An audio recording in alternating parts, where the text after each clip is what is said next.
Hello, hello, and welcome back to Pattern Recognition, our Fringe rewatch podcast. I forgot what show we were recording for a second. Wow. But I knew what it was. I mean, I knew what we were doing, but I forgot its name. Oh, Too many that show makes names. sense. But I'm Roxanne, and I'm here with my husband, John. Yes, hi. Hi. Usually you say my Do I husband usually John, say my husband and I usually John? am like, hi, everybody. Okay, well, now we've done it both ways in the same show. So, yeah, we're back this week. What's up, B? What's up, BB? Hi, baby. Hi, BB. I keep waiting to see if he'll just jump in and introduce himself, but I'm just he not likes me not to going to say happen. it. No, Okay. not for this show. This is your show. That you're kind of Oh, you're the captain I of get- this ship. the captain of this ship. But for some Hi. reason, I like the whole introduction thing, like saying my name and everything. I feel it's almost reminds me of the Simpsons kind of moment where it's like, hey, Dr. Nick. He's like, hello, everybody. I don't remember that. You don't remember that character? Yeah. No, I don't. It's been a really long time since I've watched The Simpsons. I would I say enjoy this show. I enjoy Fringe. Yeah, I think that it's more an issue of you don't follow trends. Because a lot of people, like, I'll even admit, I'm a pop culture fanatic sometimes. Like, I'll follow something just because people are saying, oh, you've really got to see this. And I'm like, oh, well, then I got to see it. And that makes me not want to see a thing even see? more. I feel that way about music. I could not tell you a big band right now, or really a big singer right now. I could probably tell you people who I've liked. Doesn't that just make you old? Maybe. Because I can't either, and I'm pretty sure it's just because I'm old. I don't know. Who can I... Now, I mean, I listen to Apple Music suggested playlists. This has nothing to do with Fringe. This has only to do with us, but we'll get to the show here in a second. Yeah. Well, that's We good. have a show to do. This is Pattern Recognition, a Fringe Rewatch podcast. Yeah. And we decided to take a cue from the episode and not run intro until, a quarter of the way through the episode. So, woo! So we'll be back right after this. All right.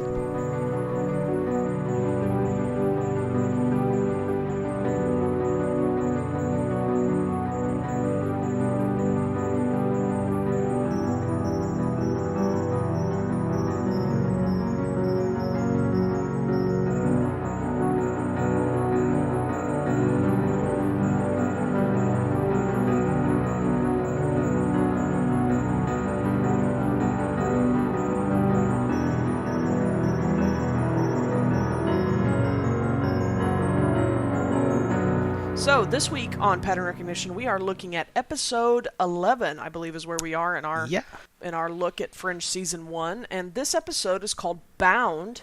A very uncomfortable title. Yeah. For yeah. a kind of uncomfortable it's episode. kind of interesting. Yeah, it's, now that I think about it, it applies in more than one way. Mm-hmm. Its original air date was January 20th of 2009. So we have crossed over into 2009. I think we had by the last episode, too. This episode is a weird episode. And yeah, like I said in the intro, one of the trivia points that I'll go ahead and mention now that I won't mention later is that the credits don't run until over a quarter of an hour into the episode. Yeah. So you get over 15 minutes of Fringe before the credits roll.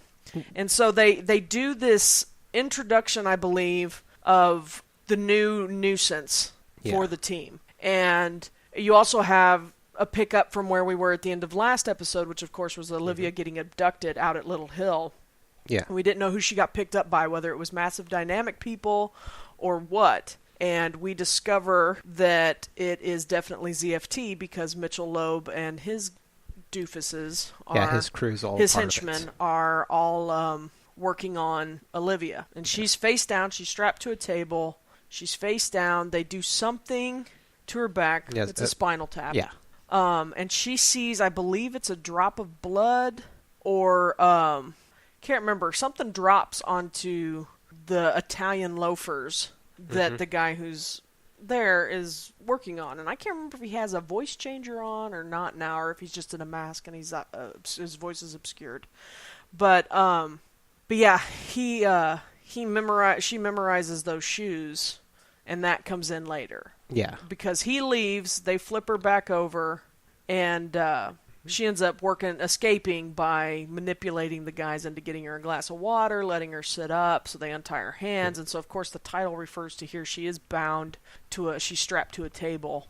And I think that to some extent, I mean, while it builds on the suspense from the last episode, at the same time, I think it really toys with the audience a little bit because you're like, okay, did I miss something? Did the credits already roll? Because Yeah. I mean, that's such a long time to be waiting, and there's something almost subliminal to our expectation with credits. Yeah. So So all that's going on. Broyles is telling everybody that, they're looking for her and all that. While she's escaping, Broyles gets a call from a guy named Sanford Harris. Now, I don't remember if we ever mentioned, if his name is mentioned in the first episode, but boy, we have talked about this guy at least in that episode. Sanford Harris, it turns out, as the episode goes on, Sanford Harris is the guy that Olivia put away that was a friend of Broyles's. yeah. But she put him away because he had sexually assaulted 3 Marine. Yeah. And apparently his conviction was overturned, and he has been given a job, and he's essentially, I think, a Senate oversight something or other. Internal Affairs. My bad. Internal Affairs. And he's sent to do a review of the Fringe division. And it's nothing personal. It's just a thing that he's been assigned to do, which we all know that that's far too convenient. Oh, yeah. No, you get the feeling right off the bat that the powers that be are being manipulated by whatever would hate the Fringe division. Yeah. This is another example, because this is something we did mention, and that is that, JJ and all this group are he's incredibly adept at picking out actors for villains. This guy, we'll talk about him later, but yeah, he is. Yeah, Lost. He is easily hateable. Yeah, the villain from Lost was a scumbucket. And reptilian. Yeah, you have the same guy who kind of shows up in this episode, or at least we kind of build on it. That escaped last episode. So yeah. David Robert Jones. We all know how I feel about him. I actually, in last week's episode, in the show notes, I called him a reptilian rapscallion, because that's what he is to me. He's just got his fingers in stuff, and he's screwing around with stuff, and he makes my skin crawl. Yeah. Sanford Harris makes my skin crawl in a completely different way, because he comes off as this alpha male, toxic masculine. Sanford Harris is a different kind of skin crawl. He makes me, he just struts in. He reminds me of somebody we used to know, and we talked about this before, but he struts in. He's kind of this toxically masculine guy who just is like, he's tall, he's a bigger dude, and he doesn't like Olivia. You already know that he has a history of sexual predation. So the way he looks at them. It's just all condescending and smug. And it's just one of those things where, again, this shows the villains and just JJ in general. He just picks them out. Yeah, he's good at picking out guys who seem scummy. Yeah, that is for sure. And maybe it's not him, maybe it's a casting director or whatever else, but goodness, it is very... Whoever's doing it, they pick some good, dislikable people, and then they write him just as dislikable, which is very, very nice, because I'm sure the actor himself is not a bad guy. In fact, we had a little chuckle about something that we noticed in a photo of him that I thought was actually pretty cool, but before the show. Mm-hmm. But anyway, so we're introduced to this. We've got Olivia that's currently in the situation being held by ZFT. We now know Fringe Division is being ordered to be reviewed by Internal Affairs. But Olivia, when she breaks out, I do like in the synopsis that we've pulled up on the Internet Movie Database, there's actually a line that says, "Suddenly, Olivia is Rambo." And so she's got some serious hand-to-hand combat skills, and this thing is referencing throwing a surgical implement into the back of another man in the room. I assume that's FBI, surgical implement. Yeah, I can't remember if it was a scalpel or what, or if it was just some sort of pointy thing that she hucks at the guy. But anyway, she escapes. She gets out, right? Mm-hmm. And she takes, after she incapacitates these two fellas, she takes a vial. She takes some vials of stuff, and I think they're the ones marked with her name. I can't remember off the top of my head, but she takes them, screws them into like a thermos or something, runs out of the building. She finds her stuff, so she gets her cell phone and she calls backup to come and check out the ZFT location. She finds a dirt drift, like a dirt dune, like construction leaves, big piles of dirt, and she digs into it and buries this thermos. And anyhow, she I'm trying to see what I can't remember. Yeah, that's right. Okay, I couldn't remember that part, but yeah, people come and get her. Yeah. And knock her out again. Or no, backup arrives, but they arrest her. Yes. And so you find out that it's Sanford Harris has already got his fingers into all this, and he has her arrested, and she wakes up strapped to a bed. So again, we have the bound. Yeah. The bound, and she's strapped to a bed, and he's the only person in the room with her. I think she's handcuffed to the bed, but I think she's bound. She's restrained in another way too. But and so he begins his smug diatribe about he explains that his thing was overturned, and now she has to answer to him, and all this stuff. I mean, he just... Well, I mean, and he even says, this is me flexing, essentially, this is me flexing my muscle. I want you to know. I want you to know what kind of authority I have. Yeah. So, yeah. Predator. Yeah. His behavior screams predator. Even if we body didn't have, language. Yeah, even if we didn't have that background tidbit on him, this behavior screams sexual predator. Someone, or at least someone who feels they have to make sure that people know that they are at his whim, and he can do to them whatever he wants. Which that's a predator. Yeah. But anyhow, so he knows about everything, and the episode goes on from there. Finally, we get a taste of what the actual plot of the episode is. Credits still haven't rolled, but it switches over. You're at a university. A guy is giving a professor giving a slideshow lecture on viruses or bacteria and stuff like that. And he takes a drink of water, and he starts to convulse, and he passes out.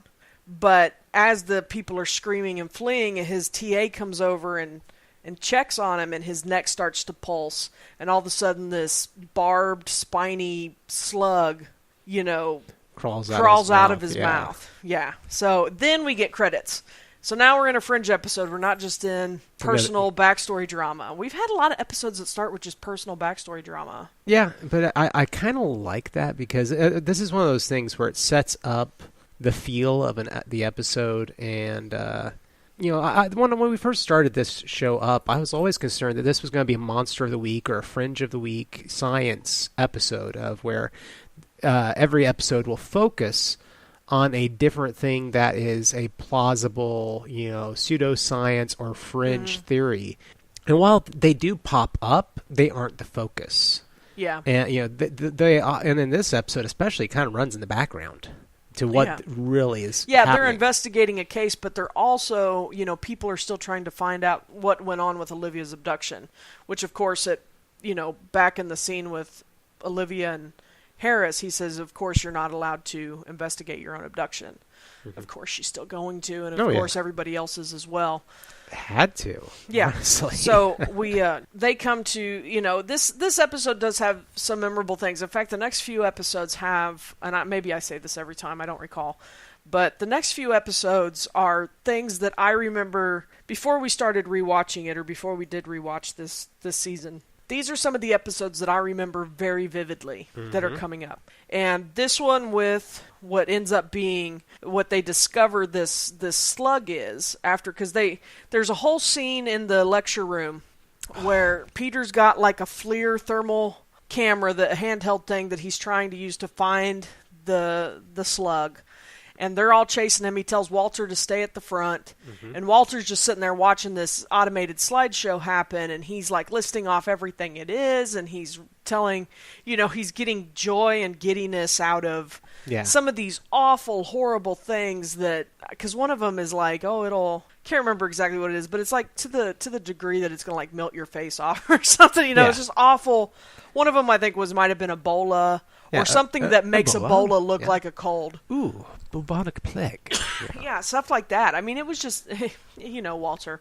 But they lose sight of the slug, and he's like, well, it's either vanished or it's really fast. Well, then they find it in another part of the room. They're like, no, it's just really fast. So they end up chasing it, and as it, they're all yelling and chasing it, and Walter slams a trash can down over it and puts his foot on it. He goes, stuff like this happened at the lab all the time. Brings back great memories. Brings back nostalgia. So Yeah, that scene reminds me of this. It's kind of a weird thing, weird little tangent. But M. Night Shyamalan's Lady in Water. I've never seen it. Oh, well, there's this scene in the movie, and so I'll toss out there. A lot of people don't like The Lady in Water. I know that. But what I don't think a lot of people knew is that some of the movie was actually improv acted. And on purpose, but I figured. There's a scene in that where this group of people are centered around a creature that is in the back of a cabinet. Now, they'd never show you the creature, but they're trying to kill it with a broom, and they're describing it. They're just like, what is that? I don't know. It has kind of purple spots, and they're trying to get this creature out of the back of the cabinet. And you never know what it is, but it kind of reminded me of that because here they are. They're running around the room. You as a viewer and them as actors have no idea what they're doing, but they're having to act like they're chasing this thing. Right? Yeah, because it's all it's all CGI and post-production stuff. And so for me, I'm just like, that must have been the most fun in the world to just run around a room and act like you're chasing something and looking for something. I wouldn't be surprised if they had like a toy car or something that they had running around in there. Something that they could, or probably just a laser light, and they had to act like cats. Oh, that'd be hilarious. Yeah. I saw a funny webcomic about that scenario though the other day. I'll have to show you. Anyway, yeah, and so Walter investigates it. Concurrently, you've got, so they're investigating the thing. Olivia is also bringing she takes the guys. Well, we did learn, and I didn't get into this, but when they investigate the warehouse where she was kept, it was completely empty. Nothing was there. So they kind of make her seem like she's just lost it. That's how he even, Oh, it's a complete setup to gaslight her into believing he is a over-the-top depiction of every kind of abuse that you can. He's narcissistic. Yeah. He's abusive. He's gaslighting her. Oh, it's all your fault. It's all you're doing. Every that possible really way. Didn't happen. Yeah, every possible way to see something in a negative. You were sleeping with a traitor. Mm-hmm. But nobody knew he was a traitor until her. You know. I mean, it's just this craziness. Yeah. Well, and these are the people you surround yourself with. A traitor, he refers to Peter. Yeah. A lunatic, Walter, and I can't remember who the other one was that he said, but just like, yeah, and you're a now I have to work for you, and you're a D-bag, but yeah. So she ends up taking, I think, Peter and Walter to where she buried, or maybe just Charlie, I can't remember, but she goes back to where she buried that thermos and she pulls it out. So she knows that it happened and has the vials, and she has Walter look into them. So and just thank goodness for her strength of character and very sound mind, reaction to it. Right. So they're investigating both these things. It is determined by Walter eventually that this is a gargantuan specimen of the common cold virus. It's a single cell organism. That's just gigantic. And so what are they using it for? They don't really even know. And why did they need, and then, what does this have to do with ZFT? How did they get it to him? How, all this stuff, it's like, why are they killing these, or why is this professor, why was he targeted? And then they're also investigating Olivia's abduction. During their investigation, they talked to the teacher's assistant of the professor was Professor Kinberg, but during this whole interview with the girl, and it's just a conversation as they're walking, Olivia determines that she's probably been sleeping with the guy. So it turns out that he was actually picked up. He was getting ready to move. He was moving in like 3 months or something like that to take a job at the CDC, oversee a task force to determine if the country was prepared for an epidemic, essentially. And another scientist, so once they figured that out, there was another scientist that was assigned to the same thing, whose name is Russell Simon, at Cambridge University. And so they want to bring him in because they're concerned that why kill an epidemiologist if you're not going to start an epidemic? So they bring him in. Broyles reminds her that she's supposed to interact with Harris and she has to deal with this. But he tells her, go get him, and he'll deal with Harris because he knows that Harris is a problem right now. And there's actually a nice little bit between them where you realize that he's not here on a review. He actually says he says, you're under my purview now. And he was like, wait, I thought this was just a little thing, and now you're calling it like an investigation or something. And my quote that I took away from it was pulling his, or showing his muscle as a predator and abuser. He has to divulge his real premise for being there by pretending like that's not why he's really there. And he says, this isn't a witch hunt. I'm not here to punish a JV agent who tried to ruin my life for chasing a little tail. Yeah. That's exactly what this is. And so you just realize in that one sentence how awful this guy is, because he considers what he was convicted for, which was, and I know it was overturned, but he was still convicted for it. There was evidence to convict him of assaulting three Marines, and, I was just chasing a little tail. Okay, you're a creep. You're just a jerk. You are a predator. You're a rapist, and you're a creep. And yes, you are here to punish. I mean, he even demeans her position. A JV agent. I mean, we don't know how long she's been an FBI agent, but I don't get the impression that she's like a rookie. No. And he makes it sound like she's this new up-and-comer that doesn't know crap about crap. Because her and Charlie have worked together for quite a while, I think. I believe it's been over like 5 years. I'd have to look at the backstory for the characters, but he's just a scumbag. He's nearly the reason that I do not like this episode at all. Except you love everything else about it. That's what he said. When I was watching the episode, John was like, I love this episode except for that guy. Yeah, no, I find abusive people utterly detestable. I don't like saying this word, but it's a trigger for me that I find the concept of abuse is very hard for me to watch, even in movies and TV. I do understand that, yeah. And but at the same time, it's still a really good episode. It is, yeah. The whole cold virus thing is amazing. And it's such a strange thing to do. They determine that, they go and they find Professor Simon and they take him back to headquarters. He says that only his wife knew that he was taking the job with the CDC, so, they're not sure if he's being targeted or not, and he actually is given a glass of water. Yeah. And he drinks it, and of course, guess what happens? Big cold virus comes out of his chest, out of his mouth. So they determine that the virus, the slug is activated by stomach acid. So all you have to do is drink it, and voila, it grows.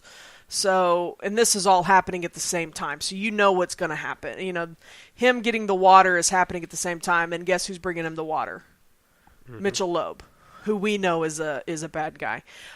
It's about this time. There is some other backstory stuff, or there's some side arc stuff going on that I haven't mentioned yet. Olivia's sister Rachel comes in. She becomes a recurring character on the show after this, but she comes in with her daughter. She's staying with Olivia for a while. It's determined that about this time in the show that she's getting a divorce from her husband Greg, and she needs a place to stay while she gets back on her feet. But as always, in every TV show involving cops or any form of law enforcement, there's just no time for personal life. Same old. But there's just it's a mess. There's all this stuff happening at the same time, and that's why I feel like doing a synopsis, blow by blow of these episodes from here on out is so difficult because there's just so much happening concurrently.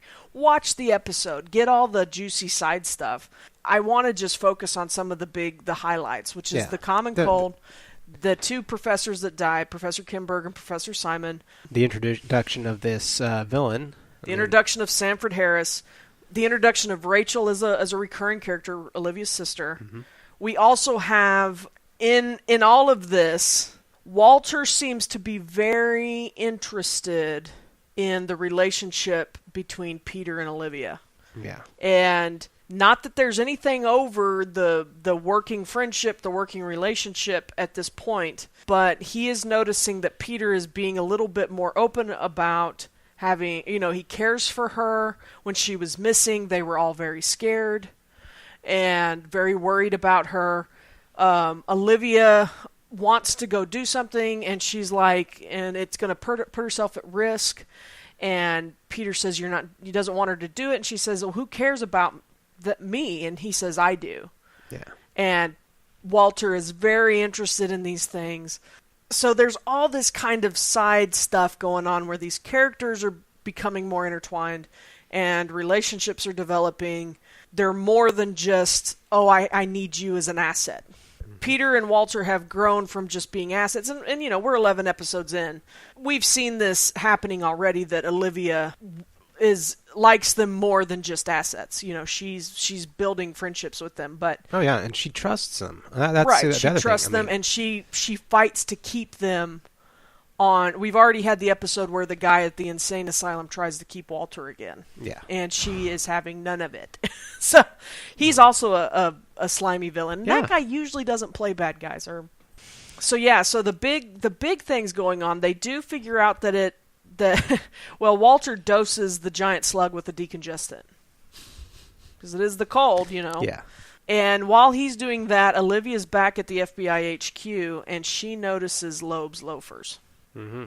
Which we of course as the audience have known about. And but this is the moment where she has been able to see a thing that he didn't think he needed to be careful for. Mm-hmm. And tie those things together, and now she knows who the leak inside the office is. Yep. Which we have, even before we knew it was Mitchell Loeb, we knew that he was a leak in the office.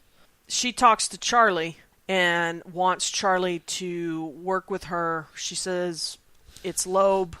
She can prove it, but she needs help because she's not supposed to be investigating her abduction. They end up Peter wants to get a wiretap, or he can get a wiretap put on Mitchell Loeb's Charlie FBI goes to phone. him about it. Yeah. And so Olivia goes, while that's going on, Olivia is traveling to Loeb's house because she wants to try to get inside and look at some stuff and see if she can get any information. And while that's going on, Peter and Charlie are trying to wiretap Mitchell Loeb's phone at the FBI. Yeah. While Walter tries to deal with the cold virus.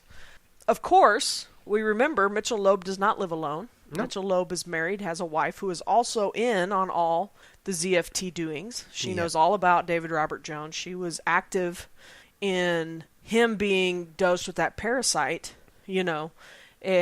from what episode was that? Oh. It was the one where we discovered Loeb was a bad dude. Yeah. The one with Little Hill, the first one where she's in, I think it's called... Yeah, in which we meet Mr. Jones. In which we meet Mr. Jones, yeah, because she's in Berlin. Mm-hmm.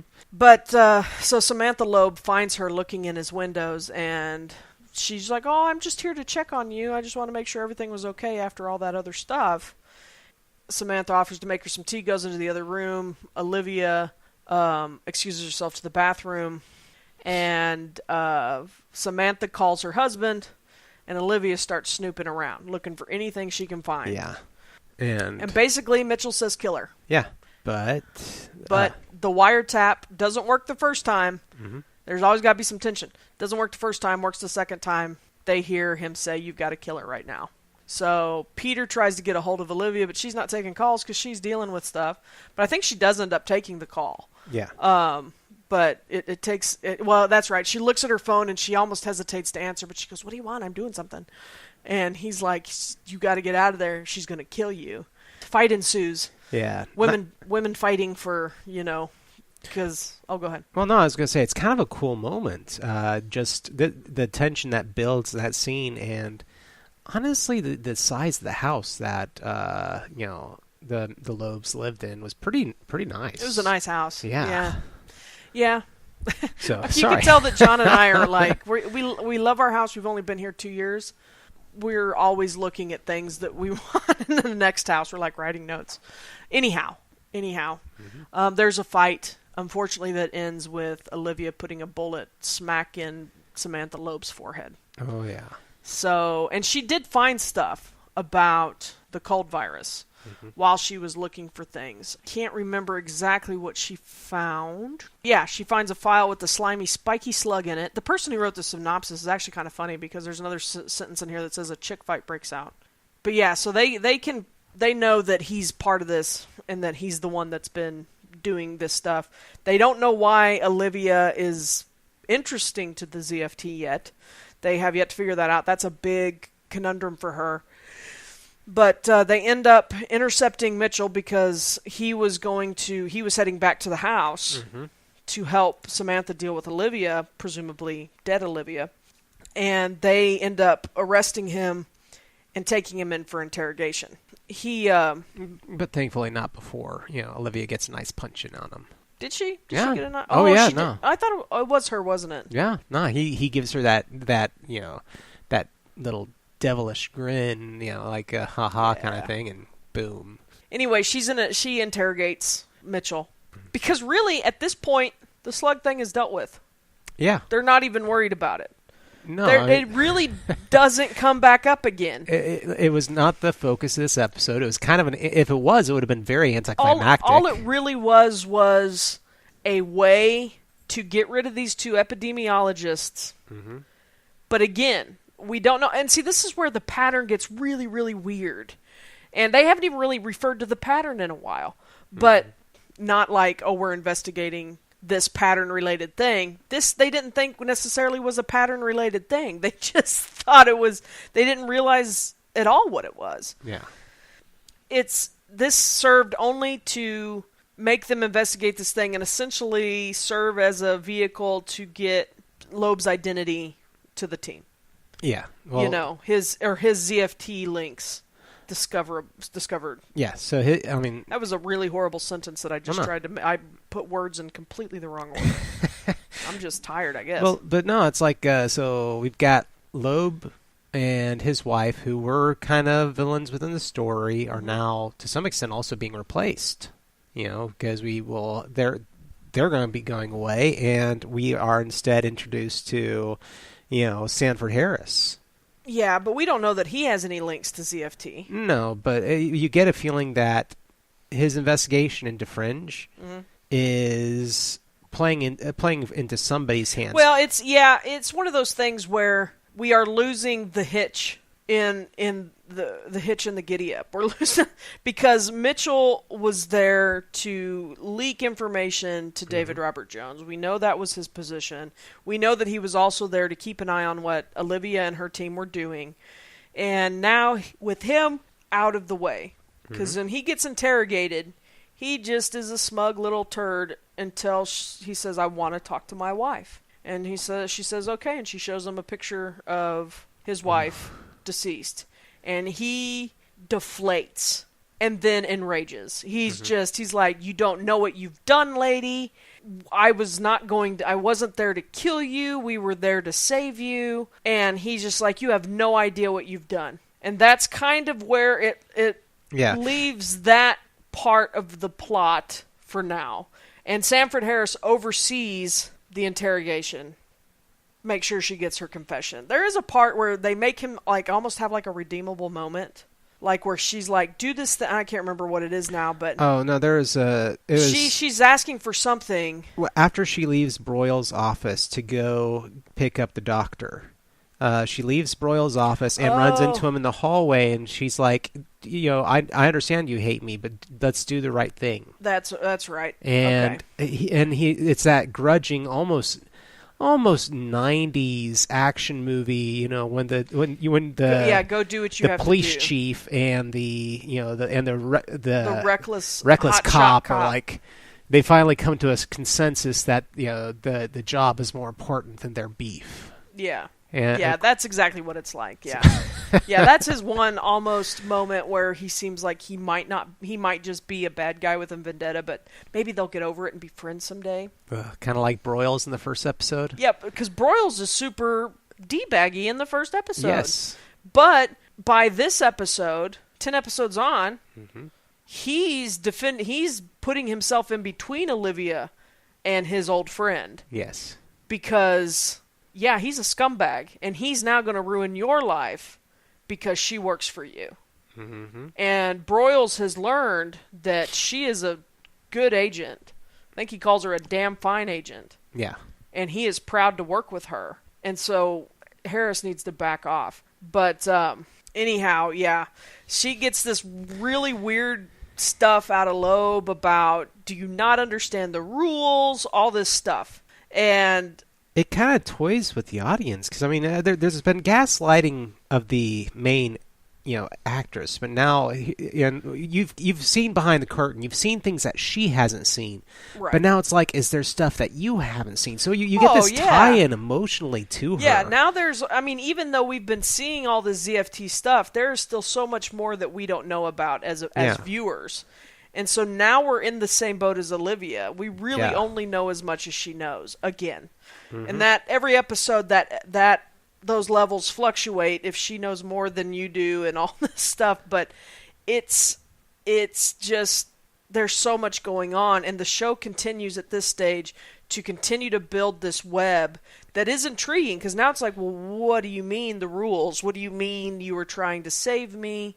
Yeah. And not that she necessarily buys it, because guys say what, people that are being interrogated, I shouldn't say guys. Anybody who's getting interrogated that's part of a group like that, some sort of terrorist group, mm-hmm.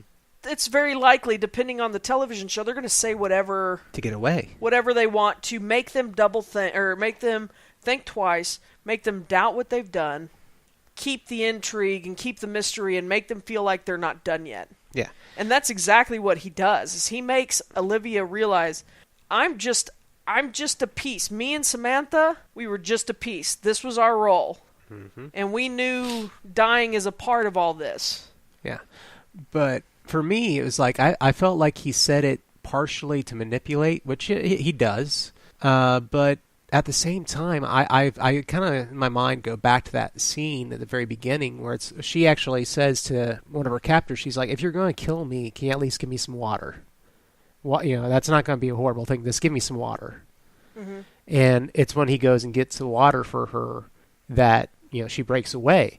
But at the same time, that kind of reveals that maybe they weren't going to save her. So it's one of those things where I feel like you really don't know what Loeb's, him or his team or any of them, really were going to do. No. And some of that doesn't, knowing what we know about later in the season, which we haven't gotten to those episodes yet, but they're coming. Mm-hmm. Knowing what we know about that, I don't think he was manipulating much here. I think he was legitimately upset with her. Yeah. Why, at your position, knowing the things that you know about all this junk that's going on, why are you trying so hard to stop this? He says, we had a plan. Yes. We saved you. We were going to let you go.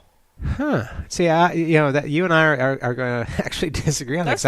I really feel that he was manipulating, but I also you also know more about the show than I do. Yeah, but so. I'm only going on information that is present in this episode. That is present in this episode, or even what's present in a few episodes down the line. Because probably anybody who listens to this is probably probably watched more than what we've talked about. Yeah.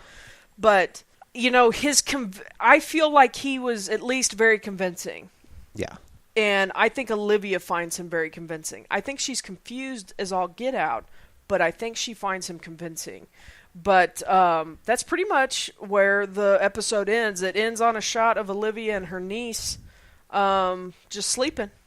Yep. And her sister puts a blanket over them, and that's the end of the episode. This was just a crazy episode where the weird stuff really does take a back seat to... the stuff with Olivia is still weird. But it feels less weird because, okay, she got a spinal tap. Why do they need her? Like, what is special about her physicology? I had figured, again, being the person who really doesn't know much. No, that's why I want to do this. The spinal tap was partially trying, because anytime that they've tried to mess with her mind to, when they put her in the tank, other things, they've always messed with her nerves and her spine. And so I figured that this was a group working for, instead of ZFT, it was the corporation had abducted her, because they all, in last episode we had that where they realized that she had parts of the memory of John Scott. And so I figured that this was, until Mitchell Loeb showed up, I had figured that this was the corporation having kidnapped her to try and start figuring out, okay, how do we get the memories out of her? Right. Which then, obviously is not the case. Right. But, that's where I came from it at, was, okay, they want the spinal tap because they want something from her having to do with those memories. Interesting. Okay. So, but that's just me. And, obviously, by the end of this episode, I didn't feel that way anymore. I don't even know if... that's one thing that I've never really thought about, because I guess I've never really thought about, did Mitchell Loeb know what was going on in that lab? Yeah. Because I don't know how familiar other people in the FBI are with the means at which... Because I know Charlie doesn't really... Yeah. Charlie is kind of kept on the outside edge of it. Yeah, because when she starts talking about seeing John Scott and stuff, I can't remember if he actually knows that she does this tank thing, or that, you're just seeing this person that you loved. It doesn't mean anything. It's just a thing. I think he's dead. It's a weird thing because she kind of keeps Charlie at arm's length. Yeah, but he is starting to become more of a regular. I mean, he's always been a regular recurring, but he's getting more airtime. And if I remember correctly, in the rest of the season, he becomes kind of like a full... Yeah. He's in there as much or more than Astrid. Oh, okay. Well, but in the lab that much? I mean, because that's my thing. No, he doesn't go into the lab that much. Because I think that... I don't know. I don't know why. He does go... There's an episode later where he spends almost the entire episode in the lab. Yeah. But we'll get to that. Yeah.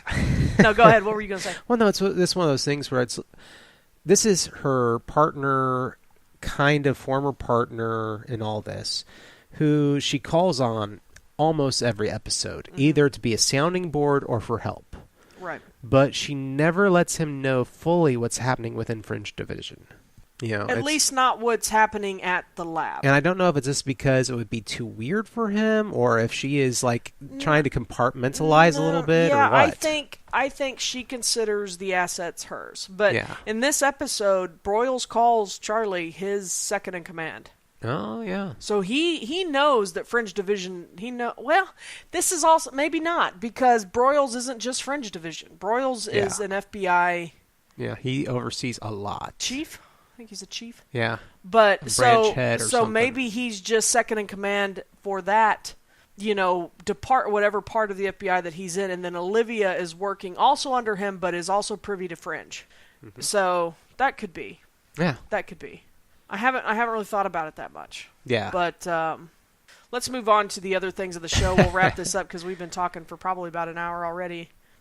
I know. We're having good times. I know. I want it to be shorter so people don't get bored. Yeah. So we're moving on then. Yeah. So guest stars this episode. Sanford Harris is played by Michael Gaston, whose IMDb profile is quite prolific. He's been in a lot of stuff. Been in movies. Been in TV shows. His characteristic, like a common trait that is listed, says often plays ruthless and conniving characters, and he's good at it. We've talked about it all episode. Yeah. He's good at it. Other things he's been in, I mean, some of the movies that he's been in, he was in Ransom. Oh. I don't remember him being in Ransom, but I'll be honest, I looked at the Ransom page, and it's been long enough that I'd forgotten that Gary Sinise was in Ransom. But I think Gary Sinise is the main cop in that show, and I had just completely forgotten. Yeah. I just remember Mel Gibson and Rene Russo and Donnie Wahlberg and Liev Schreiber. That was all I remembered. Let's see, what else was he in? He was in Hackers, apparently. The movie with Johnny Lee Miller and Angelina Jolie, which I have not seen. I constantly get Hackers and Sneakers. In my mind, they get conflated. Yeah, there's a difference. Although there's a huge difference. I think there is an actor.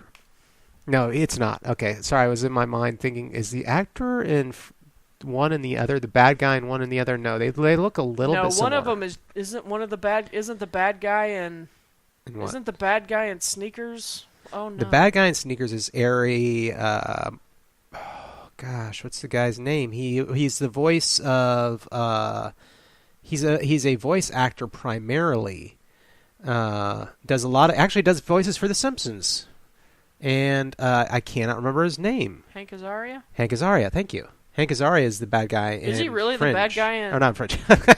No, he's not the bad guy here. He's one of the bad guys in Sneakers. Okay. And then in Hackers, it's Really he bad? was a TV actor. I cannot remember his name now. Fisher Stevens? Dark hair. Fisher Stevens That's played it. Fisher Stevens. the Stevens, the Plague. He played the bad guy. Fisher Stevens, was it us talking about Short Circuit? Maybe. Who did I just have a conversation about Short Circuit with about how But probably racially problematic that film is? Who was Yeah. I having that discussion with? Was it not you? I don't think it was me. I work now, so I must have had it at work. That's possible. But no, we've never really talked about Short Circuit. I know that much. Disassemble. Somebody was talking about no disassemble. Yeah. My goodness. I don't know. Have I been anywhere lately? It had to just be at work. Anyway, we were talking about how racially problematic it was, because somebody was like, I used to really like that movie until I realized that the one guy that's supposed to be Indian is actually a white guy. Yeah. But Fisher Stevens is that white guy. Yeah. Oh, but hey, he wasn't Lost. Fisher Stevens, that is. Was he? Yeah, it says that he played George Minkowski from 2007 to 2010. He was in it that long? Yep. Are you sure that's just not how long the show He was on? he was in 12 episodes total.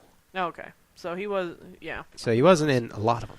Yeah. Apparently, he wasn't, going back to Michael Gaston, he was in The Leftovers in the one episode that we watched before John was like, I can't watch this show.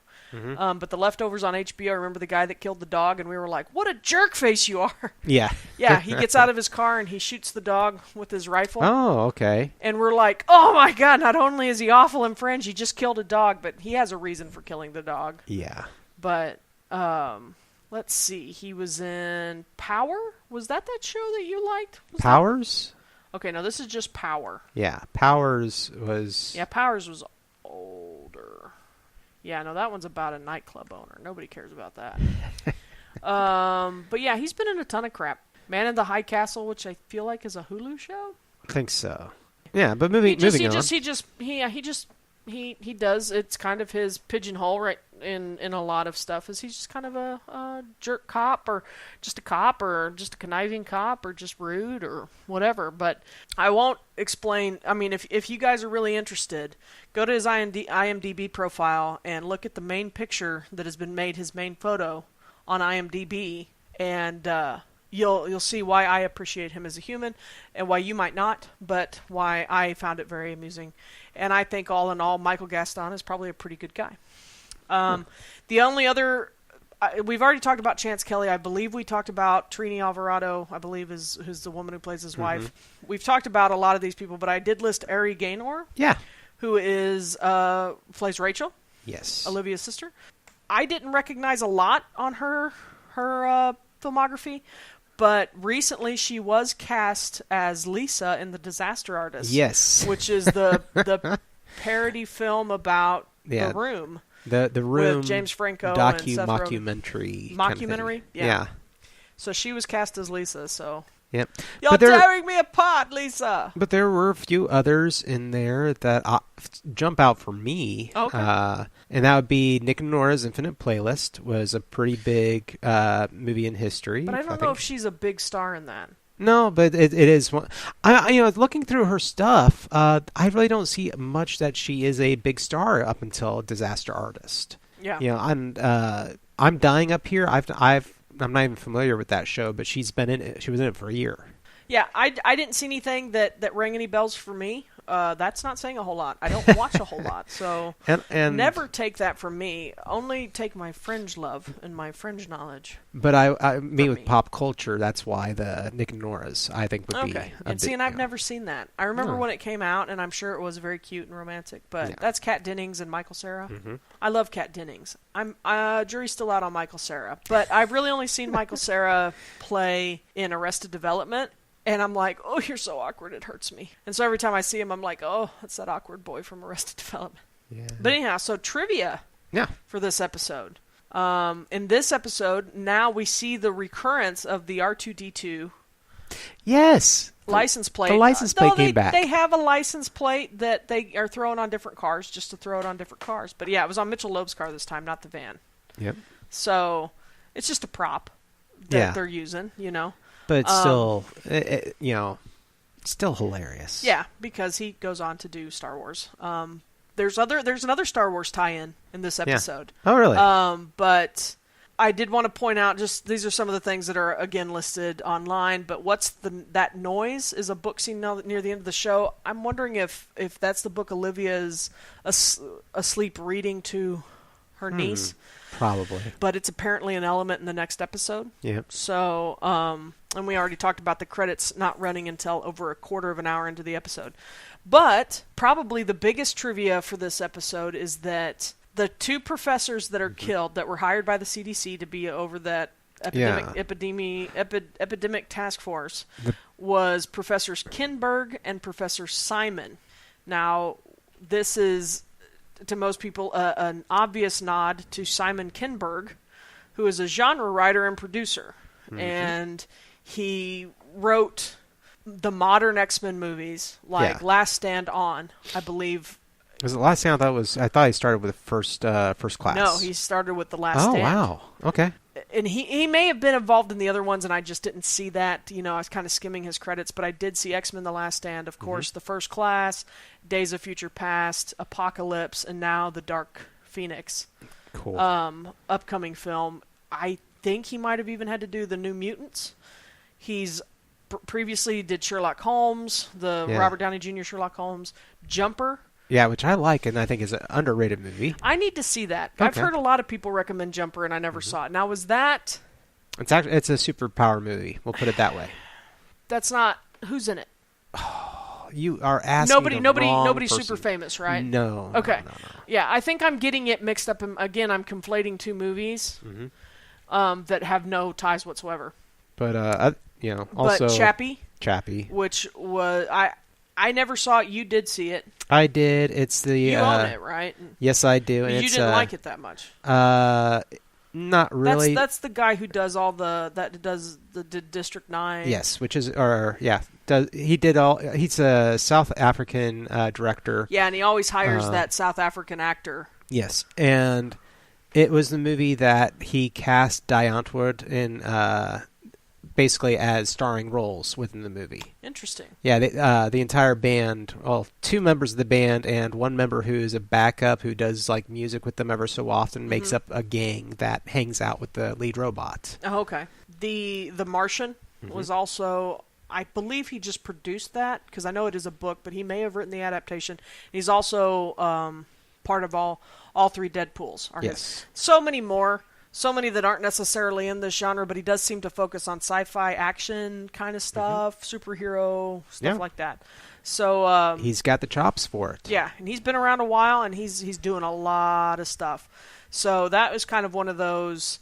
I feel like probably a J.J. Abrams throw out to another producer. Yeah. That is probably in. Actually, he's working on the Boba Fett.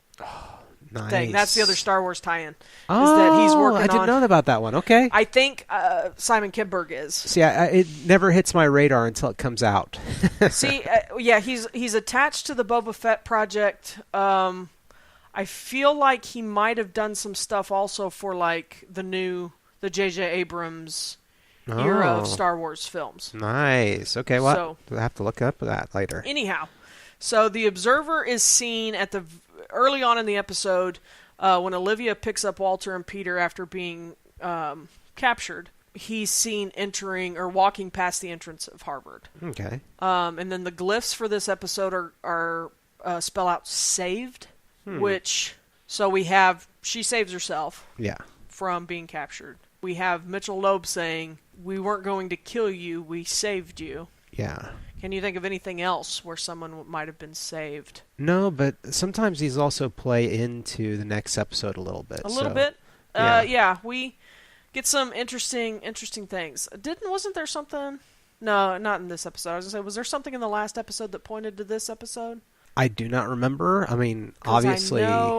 I know we already have mentioned the book that plays into the next episode, and we'd seen it in other episodes. Yeah. No, last episode was it was the safe. Safe. So.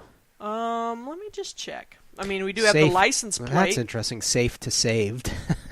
Well, last week the thing spelled trade. Yeah. But no, I'm saying, like, if last week's episode was last episode was called Safe. Now we're in, the saved. Saved. Yeah. I was trying to see, but knowing that the R2D2 license plate carries over, I mean, we clearly have some things going on that the whole episode some of the episodes don't butt up nicely next to one another. Yeah. Sometimes it ends, an arc ends, a sub-arc ends. New one starts next episode. You don't know how much time has passed. It's just going on. Yeah. In this one, though, it's like she gets picked up, she's abducted at the start of the next episode. So, I mean, they kind of just tie in together. Oh, yeah. But that and with how much Mitchell Loeb played into last episode. And this one. Yeah, it's kind of like, it so, really is a two-parter this is kind of a continuation of... It feels like it's trying to give you the impression that David Robert Jones wants to unleash an epidemic. Yeah. Is that what he wants to do? We don't know. So we know the device they picked up was able to teleport him, but we don't know what the virus has anything to do with that. But so that takes us to Walter-isms. And I only listed 2. I would like for us to get to a point where we can start just playing these for you, because I don't think our retelling of them is nearly as funny or nearly as finessed. But when Olivia comes to pick up Walter and Peter, she's just firing off questions. Why did they take me? What did they want with me? What are they planning? Why would they do a spinal tap? And he just looks at her and goes, "You're like a question machine." He has this. He doesn't. He never answers a thing. Yeah, he just grins and says, "You're like a question machine." And then later, when they're studying the big slug, he goes, "You know what I could go for?" And Astrid immediately, "Don't say food." And he goes, "Cheesesteak." And he makes Peter want a cheesesteak too. Yeah. So who doesn't want cheesesteak? Come on. Yeah, it does sound good. But yeah. So those are our Walter-isms, and then we had a brief where it looks like he's calling Astrid by the wrong name. He says Astral, and she corrects him Astrid, and he says projection. So he wasn't even doing it that time. No, but I wonder.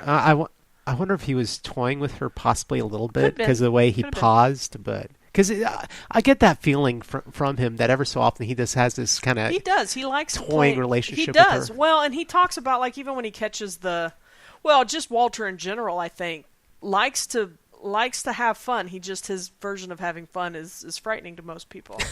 But he grins when he thinks about old things that he did, and he likes learning, and he likes discovering weird things and figuring out weird problems. So I think he's just a unique character. But anyhow, that was episode 10 of Fringe season 1, Bound. I was looking at the notes for last week's episode. Bound. And we'll be back next week with episode 12, The No-Brainer. Yay. Which I remember that episode quite a lot. Quite vividly. All right. We'll see y'all soon, guys. See y'all soon. Bye-bye.